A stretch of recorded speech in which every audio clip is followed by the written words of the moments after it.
Israel is bombing the Gaza Strip relentlessly.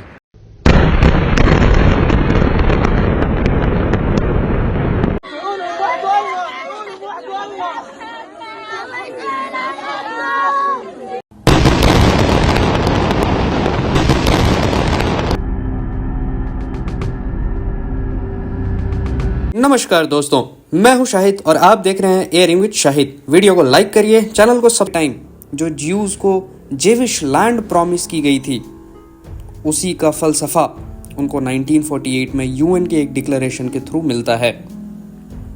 Basically हम इसको ऐसे भी देख सकते हैं कि यूएस ने इजराइल को मिडिल ईस्ट में जगह इसलिए दिलवाया क्योंकि यूएस नहीं चाहता कि मिडिल ईस्ट अपने आप में एक ऑटोनॉमस रीजन रहे। वो हमेशा मिडिल ईस्ट में अपना प्रभुत्व जमाए रखना चाहता और इसके लिए उसे एक टेरिटरी चाहिए थी जो इजराइल यूएस का सबसे बड़ा प्रॉक्सी मिडिल ईस्ट में रह गया। थोड़ा सा और इतिहास की तरफ बढ़ते हैं। इसका एक रिलीजियस पर्सपेक्टिव भी है। जेविश या ज्यूज ऐसा मानते हैं कि उनके आखिरी पैगंबर यानी कि उनके आखिरी मैसेंजर ऑफ गॉड हजरत मूसा अपने रूलर से बहुत नाराज़ थे क्योंकि उनके ऊपर और वो जो धर्म प्रचार कर रहे थे उनके फॉलोअर्स के ऊपर बहुत ज़्यादा अत्याचार हुआ करता था। इसलिए हज़रत मूसा अपने फॉलोअर्स के साथ उस लैंड को छोड़ करके चले जाते हैं। जी हाँ, वो लैंड था इजिप्ट के रूलर से वो तंग आकर के इजिप्ट को छोड़ करके वो चले जाते हैं और ऐसा माना जाता है कि जब इजिप्ट के सैनिक उनके पीछे पड़े हुए थे तब वो समुद्र को दो भागों में बांट कर उसके बीच से निकलते हैं और दूसरे तरफ चले जाते हैं। बहरहाल जब वो समुद्र के दूसरे तरफ चले जाते हैं तो वो समुद्र अपने आप बंद हो जाता है जिसके वजह से सारे सैनिक डूब करके मर जाते हैं। लेकिन जब वो दूसरे तरफ पहुंचते हैं तो उनको एक दिखता है खाली ज़मीन और वो कहते हैं अपने फॉलोअर से कि यही वो ज़मीन है जिसके लिए हम इतने दिनों से भटक रहे थे। यही खुदा का भगवान का दिया हुआ ज़मीन जो हमारे लिए अब सरजमी बनेगी। बहरहाल वो समुद्र ज्यूज मानते हैं रेड सी था और वो ज़मीन फ़लस्तीन हुआ करता था और इसलिए ज्यूज को वहाँ पे वो लैंड दिया गया। 1945 में यूएस ने ऑफिशियली 1,00,000 ज्यूज को ऑफिशियली फ़लस्तीन में सेटल करवाया था और 1948 में तो इजराइल को एक देश का मान्यता ही दे दिया गया यूएन के एक डिक्लेरेशन के थ्रू। बहरहाल इससे जाहिर सी बात है ये कुछ ऐसा हुआ कि आपके घर में किसी बाहर वाले को 49% की हिस्सेदारी दे दी गई। जाहिर सी बात है कि फ़लस्तीन के लोग खुश नहीं थे। फ़लस्तीन को सपोर्ट करने वाले अगल बगल के अरब वर्ल्ड भी खुश नहीं थे। इसीलिए 1948 में अगल बगल के अरब वर्ल्ड ने इजराइल पर जंग छेड़ दिया जिसमें इजिप्ट, सीरिया, इराक, लेबनान का नाम सबसे पहले आता है। लेकिन यूएस के सपोर्ट के वजह से इजराइल वो वॉर जीत जाता है। फिर दूसरा वॉर 1967 में इजराइल और अरब वर्ल्ड के बीच में होता है जिसको 6 डेज वॉर के नाम से भी जाना जाता है। 1967 वो दौर था जब कोल्ड वॉर अपने चरम सीमा पर थी और इजराइल को अनकंडीशनली यूएस सपोर्ट किया करता था। बहरहाल रशिया का मिडिल ईस्ट में एलाई सीरिया हुआ करता था और इजराइल पे पहला हमला करने वाला देश सीरिया बना। सीरिया, जॉर्डन, लेबनान, इराक और इजिप्ट ने फिर से इजराइल पर 1967 में हमला कर दिया। लेकिन इस बार भी इजराइल विजय हो जाता है और इजराइल सिर्फ जीतता ही नहीं है बल्कि इजिप्ट का सिनाई पेनिनसुला और फ़लस्तीन का गाज़ा स्ट्रिप, वेस्ट बैंक को भी अपने कब्जे में ले लेता है। बहुत मशक्क़त के बाद 1979 और 80 में इजिप्ट अपने सिनाई पेनिनसुला को इजराइल से वापस ले पाता है और इजराइल को ऑफिशियली एक देश का दर्जा देता है। इजराइल को ऑफिशियली एक देश का दर्जा देने वाले में इजिप्ट पहला अरब कंट्री था। 1950s और 60s वो दौर था जब इजिप्ट में मुस्लिम ब्रदरहुड मूवमेंट चल रहा था।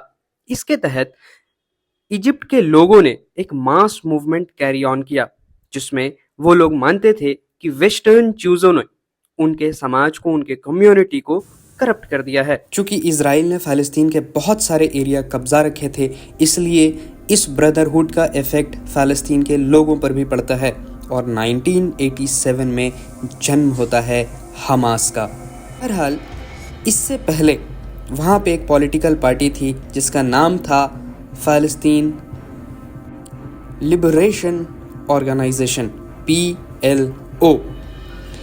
लेकिन 1980s में हमास का जन्म हो जाता है और हमास एक पॉलिटिकल फैक्टर के तौर पे PLO को चैलेंज भी करता था। हमास एक ऐसी पार्टी थी जो अल्ट्रा नेशनलिस्ट और इसका एक मिलिट्री विंग भी था। 1990s और 2000 से 2010 के बीच में यह ऑर्गेनाइजेशन ने बहुत सारे सुसाइड बॉम्बिंग्स इजराइल में कराए। जनवरी 2006 के इलेक्शन में हमास ने एक आर्म्ड रेजिस्टेंस इजराइल के खिलाफ किया और फ़लस्तीन के पार्लियामेंट में मेजॉरिटी ऑफ द सीट्स हासिल कर ली। उस वक्त गाज़ा स्ट्रिप में फतह पार्टी हुआ करती थी और अब यहाँ पे हमास अपनी गवर्नमेंट इस्टेब्लिश करता है और तब से लेकर के आज तक गाज़ा स्ट्रिप में हमास की ही गवर्नमेंट थी। आज तक मतलब आज से 1 साल पहले तक आज भी वहाँ हमास की ही गवर्नमेंट है और अटैक्स भी हमास के ही लोगों पे हो रहे हैं। हमास को कुछ कंट्रीज़ पॉलिटिकल विंग मानते हैं तो कुछ कंट्रीज़ मिलिट्री विंग मानते हैं तो कुछ कंट्री टेररिस्ट ऑर्गेनाइजेशन भी मानते हैं। Australia, Canada, European union, Japan, Israel, American states, Paraguay, New Zealand और यूके हमास को टेररिस्ट ऑर्गेनाइजेशन के तौर पे देखते हैं। वहीं मुस्लिम वर्ल्ड जैसे Saudi Arabia, Egypt, Iran, Syria, Turkey Hamas को एक पॉलिटिकल ऑर्गेनाइजेशन की तरह देखते हैं और सपोर्ट भी किया करते हैं। बहरहाल लौटते हैं हम कि आज इजराइल फ़लस्तीन पे अटैक इस तरीके से क्यों कर रहा है कि 40-50 हज़ार लोगों को उसे मारना पड़ रहा The है। Palestinians are trying desperately to get out. Power and water supplies have been cut. The people of Gaza have no choice who rules them and are already suffering. This man doing all he can to comfort his daughters. Don't be scared, he tells them. Don't be scared.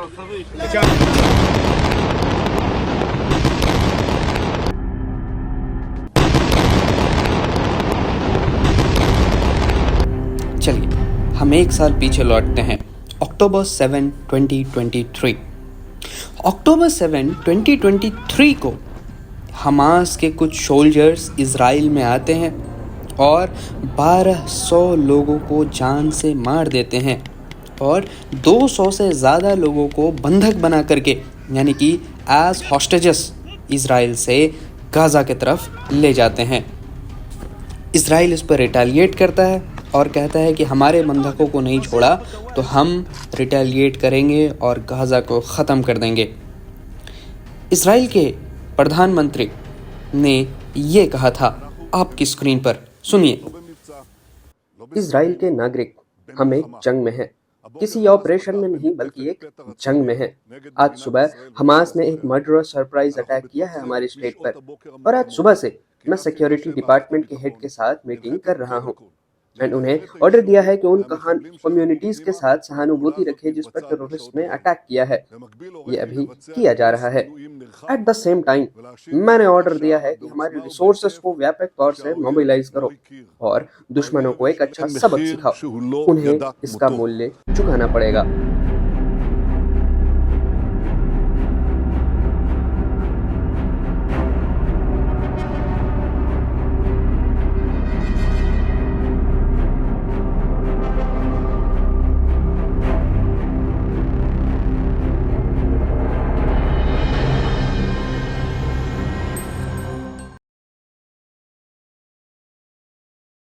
और उसके बाद से ही Israel फ़लस्तीन पे जंग का ऐलान कर देता है और तब से लेकर के आज तक फ़लस्तीन में तकरीबन 50,000 लोग मारे जा चुके हैं।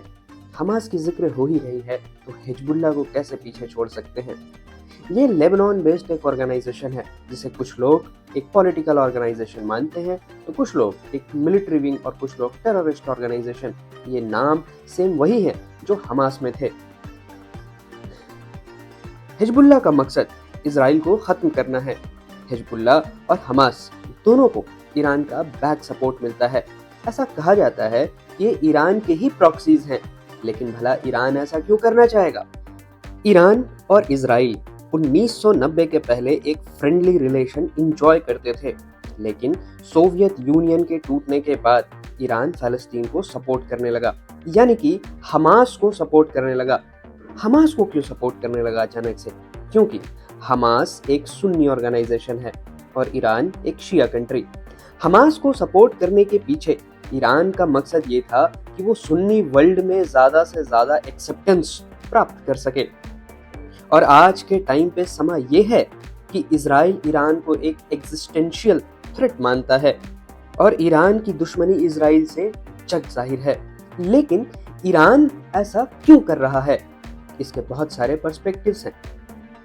पहला, ईरान एक शिया मुस्लिम कंट्री है। मुस्लिम्स जनरली ज्यूज को नहीं देखना चाहते हैं और इसलिए ईरान इजराइल को खत्म करना चाहता है। ये रिलीजियस पर्सपेक्टिव है। दूसरा, geo strategic policies. Iran middle east में सबसे ताकतवर देश के तौर पे उभरना चाहता है। तीसरा, चूंकि ईरान और अमेरिका इनके बीच में काफी दरारें आ चुकी हैं, इसलिए अमेरिका के सारे प्रॉक्सीज के साथ या अमेरिका जिन्हें सपोर्ट करता है उनसे ईरान दूर ही रहना चाहेगा। पांचवा, चूंकि ईरान को बहुत ज्यादा सपोर्ट रूस से मिलता है और रूस और अमेरिका कट्टर दुश्मन है। रूस और इजराइल में भी वही दुश्मनी है और शायद इसलिए ईरान रूस के विश्वास को जीतने के लिए, चूंकि रूस से उसका एक नेशनल इंटरेस्ट है, डिफेंस रिलेशंस है उनके साथ, इंटेलिजेंस शेयरिंग है उनके साथ, तो उनके तरफ इंक्लाइन होते हुए ईरान इजराइल से दुश्मनी लेकर के चलता है। बहरहाल इस वीडियो में मैं हौतीज को छोड़ रहा हूँ। मैं थोड़ा सा बता देता हूँ। हौतीज यमन बेस्ड एक ऑर्गेनाइजेशन है जिसे अगेन कुछ लोग पॉलिटिकल ऑर्गेनाइजेशन मानते हैं तो कुछ लोग टेररिस्ट ऑर्गेनाइजेशन। नाम सेम है, इसे भी ईरान की बैकिंग है। लेकिन ये टॉपिक मैं अभी ड्रॉप करता हूँ क्योंकि सारे टॉपिक्स में अगर इस वीडियो में बताने लगा तो शायद ये वीडियो 9-10 घंटे की बन जाएगी। बहरहाल हम देखने की कोशिश करते हैं कि भारत का रुख इसमें क्या है।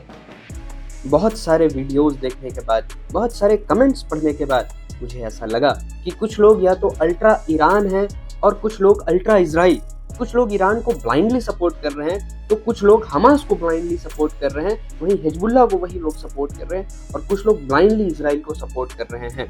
नहीं, भारत का जो ऑफिशियल स्टैंड है इस पे वो बहुत ही ज्यादा न्यूट्रल है। ये बहुत अच्छी बात है किसी देश के लिए कि वो ईरान के साथ भी फ्रेंडली रिलेशन और इजराइल के साथ भी फ्रेंडली रिलेशन एंजॉय करता है। दुनिया में एकमात्र देश भारत है जो इन दोनों के बीच में मीडिएट करके इस वॉर को रुकवा सकता है। हम वसुधैव कुटुंबकम पर विश्वास करने वाले देश हैं। बहरहाल ईरान और इजराइल दोनों ही हमारे फ्रेंडली कंट्रीज हैं। ईरान में चाबहार पोर्ट है हमारा, हाईवेज है हमारी, एनर्जी सिक्योरिटी के लिए ईरान एक अहम मुल्क है। तो वहीं इजराइल से हमारे डिफेंस के तकरीबन 12% चीजें इंपोर्ट की जाती हैं। इजराइल बैंकिंग रेगुलेशन में भी हमारी मदद करता है। टेक्नोलॉजी ट्रांसफर से लेकर के स्पेस टेक में भी इजराइल आज हमारे साथ खड़ा है। जब पूरी दुनिया इजराइल के क्रिएशन के खिलाफ थी तब महात्मा गांधी ने 1947 में कहा था कि हमें इजराइल को एक ऑफिशियल कंट्री मान लेना चाहिए और इनफॉर्मल तरीके से हमने इजराइल को 1950 में एक कंट्री मान लिया था। लेकिन हमारी फॉर्मल रिलेशन इजराइल के साथ जनवरी 1992 में तब इस्टेब्लिश हुई जब हमने वहां के तेल हबीब में अपनी एक एम्बेसी खोली। अगर ये वॉर एक्सेलेट होता है, चूंकि अब हम देख रहे हैं कि ईरान और इजराइल में भी लड़ाई शुरू हो चुकी है।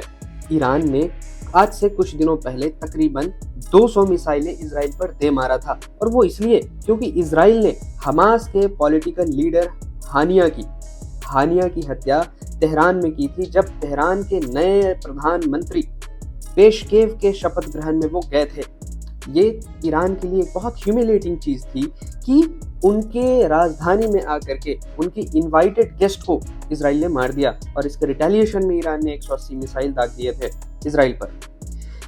इसके रिटेलिएशन में अभी परसों इसराइल ने ईरान पर लगभग 3 घंटे की एयर स्ट्राइक की, यानी कि ईरान और इसराइल में भी युद्ध शुरू हो चुका है। ईरान और इसराइल में ये युद्ध क्यों हो रहा है इसके लिए मैं आपके लिए अलग वीडियो बनाऊंगा, लेकिन इसको यहीं स्टॉप करते हैं। अगर ये वॉर आगे एस्केलेट होती है तो कच्चे तेल के दाम बढ़ जाएंगे, दुनिया में महंगाई बढ़ जाएगी, जिससे हम भी अछूते नहीं रहेंगे। आई जेन्युइनली विश कि इसराइल फ़लस्तीनियंस को मारना बंद करे और एक सिविलाइजेशन का एंड करना बंद करे और मिडिल ईस्ट में कम से कम ये वॉर रुक जाए, इसी में दुनिया की भलाई है। बाकी आप सब अपने व्यूज़ कमेंट्स में देना मत भूलना। Thank you.